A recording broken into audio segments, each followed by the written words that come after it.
اعوذ باللہ من الشیطان الرجیم بسم اللہ الرحمن الرحیم۔ قرب قیامت کی 10 بڑی علامتوں میں سے ایک علامت دجال کا ظاہر ہونا بھی ہے۔ دجال کا فتنہ تاریخ انسانی کی ابتدا سے لے کر انتہا تک کے تمام فتنوں سے بڑا اور خطرناک فتنہ ہے، جس کی بڑائی اور شدت کا اندازہ اس بات سے لگایا جا سکتا ہے کہ ہر ایک نبی صلی اللہ علیہ وسلم نے اپنی امت کو دجال کے فتنے سے ڈرایا۔ دوستو، دجال کے معنی ہیں بہت ہی زیادہ جھوٹا شخص، کیونکہ دجال بھی حق کے ساتھ باطل کو ملا کر جھوٹ بولے گا، اسی لیے اسے دجال کہا گیا ہے۔ یہ اولاً خود کو مومن ظاہر کرے گا اور لوگوں کو بھلائی کی طرف بلائے گا، لیکن پھر نبوت کا اور آخر کار خدائی کا دعویٰ کرے گا۔ مشہور ہے کہ اس کی اصل یہود سے ہوگی، یعنی وہ یہود کی نسل میں ہوگا۔ مفتی احمد یار خان نعیمی رحمۃ اللہ علیہ فرماتے ہیں کہ دجال دو قسم کے ہیں، چھوٹے اور بڑے۔ چھوٹے دجال بہت ہوئے اور آگے مزید ہوں گے۔ ہر جھوٹا نبی، صوفی و مولوی جو لوگوں کو گمراہ کرے وہ دجال ہے۔ بڑا دجال صرف ایک ہی ہے جو دعوی خدائی کرے گا۔ مختلف احادیث میں دجال کا حلیہ بتایا گیا ہے۔ ان تمام احادیث کی روشنی میں دجال کا حلیہ جو سامنے آتا ہے وہ یہ ہے کہ دجال ایک جوان مرد ہوگا، لمبا قد اور ایک آنکھ سے کانا ہوگا، اور کانی آنکھ ایسی ہوگی جیسے پھولا ہوا انگور، جبکہ دوسری آنکھ خون سے بھری ہوئی ہوگی۔ اس کا سینہ چوڑا ہوگا اور اندر کی طرف دھسا ہوا ہوگا، اور اس کی پیشانی بھی چوڑی ہوگی جس پر صاف صاف کاف رے یعنی کافر لکھا ہوا ہوگا، جسے ہر مومن پڑھ سکے گا، چاہے اسے پڑھنا آتا ہو یا نہ آتا ہو۔ اور اس کے پورے جسم پر بال ہوں گے اور اس کے بال گھنگریالے ہوں گے۔ دجال کے ظہور سے پہلے دنیا کی بہت بری حالت ہوگی۔ حدیث مبارکہ کے مطابق دجال کے ظہور سے 3 سال پہلے ہی دنیا میں قحط پھیل جائے گا۔ پہلے سال آسمان 1/3 بارش اور زمین 1/3 پیداوار روک لے گی، اور دوسرے سال آسمان 2/3 بارش اور زمین 2/3 پیداوار روک لے گی، جبکہ تیسرے سال آسمان مکمل بارش اور زمین مکمل پیداوار روک لے گی، یہاں تک کہ آسمان شیشے کا اور زمین تانبے کی ہو جائے گی۔ اس قحط خشک سالی کے سبب تمام چوپائے ہلاک ہو جائیں گے، فتنے اور قتل و غارت عام ہو جائے گا، لوگ ایک دوسرے کو قتل کر رہے ہوں گے۔ تب دجال مشرق کی ایک سمت اصبہان یا خراسان نامی شہر سے نکلے گا۔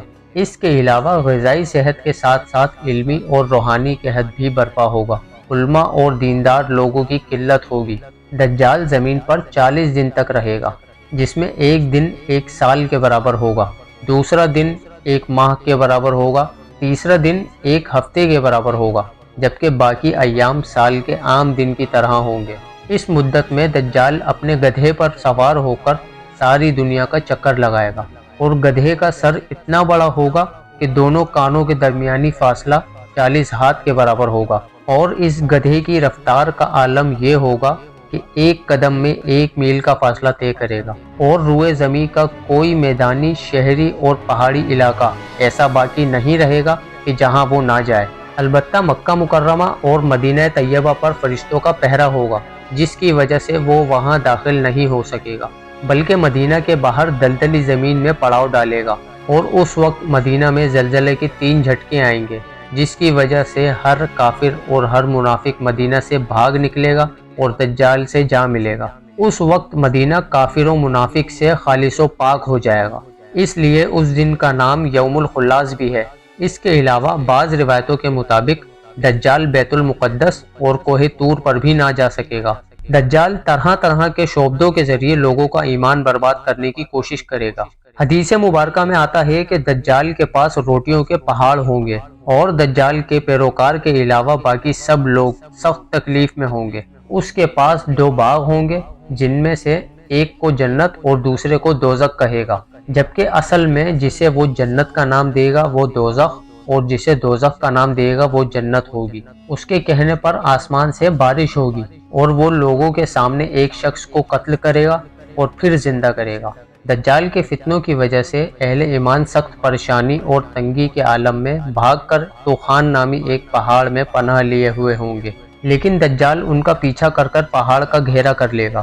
اہل ایمان سخت بھوک اور تکلیف میں مبتلا ہوں گے، تب اللہ تعالی حضرت عیسیٰ علیہ السلام کو نازل فرمائے گا، اور حضرت عیسیٰ علیہ السلام کو دیکھتے ہی دجال ایسے گھلے گا جیسے پانی میں نمک گھلتا ہے، اور حضرت عیسیٰ علیہ السلام اس مقام پر دجال کو قتل کر دیں گے اور اس کے پیروکاروں میں سے کسی کو نہ چھوڑیں گے۔ دوستو یہ فتنہ بہت شدید ہوگا کہ نبی پاک نے بھی اس سے پناہ مانگی ہے، اور روایت کی روشنی میں علماء نے دجال سے بچنے کے کچھ طریقے بھی ارشاد فرمائے ہیں۔ آئیے وہ باتیں بھی جان لیتے ہیں کہ دجال کے فتنے سے بچنے کے لیے ہمیں کون سی دعا کرنی چاہیے۔